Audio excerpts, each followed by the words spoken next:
Halo semua, perkenalkan, nama saya Evelyn Pasaribu. Saya kelas 8 SMP. Saya bersekolah di SMP Negeri 1 Baligi. Di sini saya menceritakan tentang Perang Saparua di Ambon.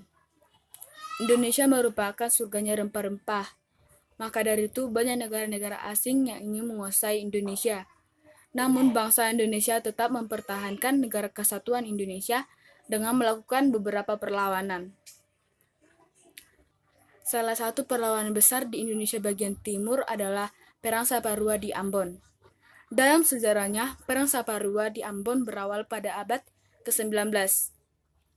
Pada saat itu, kawasan Maluku kembali berada di bawah pemerintahan kolonial Belanda setelah Inggris menandatangani Perjanjian Traktat London pada tahun 1816. Namun setelah Indonesia kembali ke tangan Belanda, rakyat Maluku menolak tegas kedatangan Belanda dan membuat beberapa proklamasi seperti Proklamasi Haria dan Keberatan Halawano. Proklamasi Haria sendiri dibuat dan disusun oleh Patimura.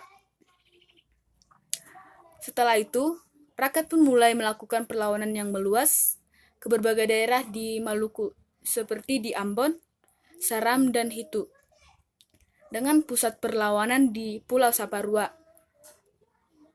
Perang Saparua dilatar belakangi beberapa faktor seperti yang pertama, semakin diperketatnya kebijakan monopoli perdagangan, pelayaran hongi, dan kerja paksa. Kedua, pemerintah kolonial Belanda berencana menghapus sekolah-sekolah desa dan memberhentikan guru untuk menghemat anggaran. Ketiga, rakyat dipaksa menyediakan garam, ikan asin, dan kopi bagi kapal-kapal Belanda yang berlabuh di Ambon. Keempat, adanya paksaan bagi para pemuda untuk menjadi serdadu Belanda di luar Maluku. Kelima, adanya permasalahan dalam peredaran uang kertas yang semakin mempersulit keadaan rakyat Indonesia. Keenam, adanya sikap arogan dan sewenang-wenang dari residen Saparua. Akibat sewenang-wenang yang dilakukan Belanda, rakyat Maluku semakin terdorong untuk melancarkan perlawanan. Para tokoh dan pemuda Maluku kemudian mengadakan serangkaian pertemuan rahasia, seperti pertemuan di Pulau Haruku dan Pulau Saparua yang dilaksanakan pada tanggal 14 Mei 1817. Dalam pertemuan tersebut, mereka sepakat untuk melakukan perlawanan dan menetapkan atau memilih Thomas Matulesi sebagai pemimpin perlawanan atau lebih dikenal sebagai Patimura.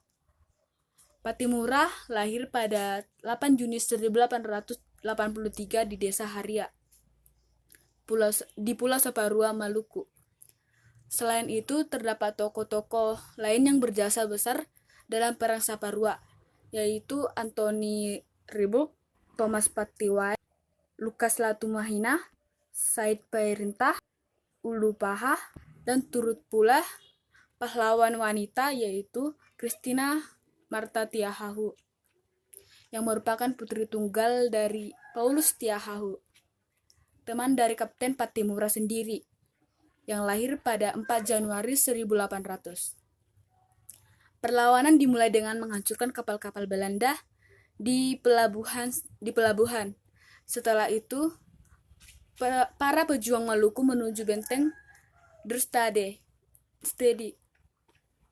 di Pulau Saparua. Marta Tiahahu juga turut berperan dalam pertempuran melawan Belanda di Pulau Saparua, tepatnya di desa Ulat. Di tengah keganasan di Pulau Saparua, tepatnya di desa itu, di pertempuran itu Marta Tiahahu memberikan kobaran semangat kepada pasukan Nusa Laut untuk menghancurkan musuh. Dalam pertempuran yang terjadi pada 15 Mei 1817 itu, Presiden Van der Beek yang memimpin pasukan Belanda tewas dan benteng Dürstedt berhasil direbut pejuang Maluku. Belanda kemudian mendatangkan 300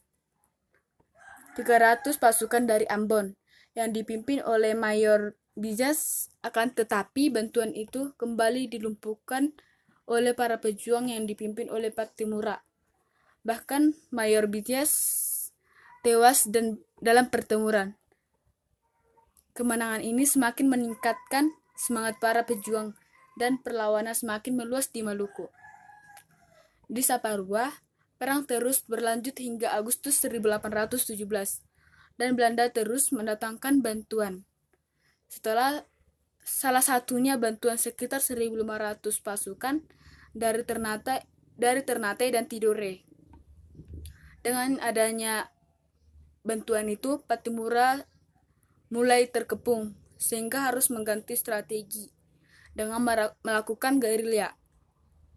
Sementara benteng Dürstede kembali ke tangan Belanda. Setelah berbulan-bulan terlibat pertempuran, Belanda berusaha menyelesaikan perang dalam waktu dekat. Bahkan Belanda akan memberikan hadiah sebesar 1.000 gulden kepada pihak yang berhasil menangkap Pattimura. Akibat pengkhianatan yang dilakukan seorang warga, Belanda mengetahui persembunyian Pattimura dan berhasil menangkapnya beserta pejuang lainnya pada November 1817, tepat pada tanggal 16 Desember 1817. Kapitan Pattimura bersama 3 pengikutnya ditangkap dan dihukum gantung di alun-alun kota Ambon.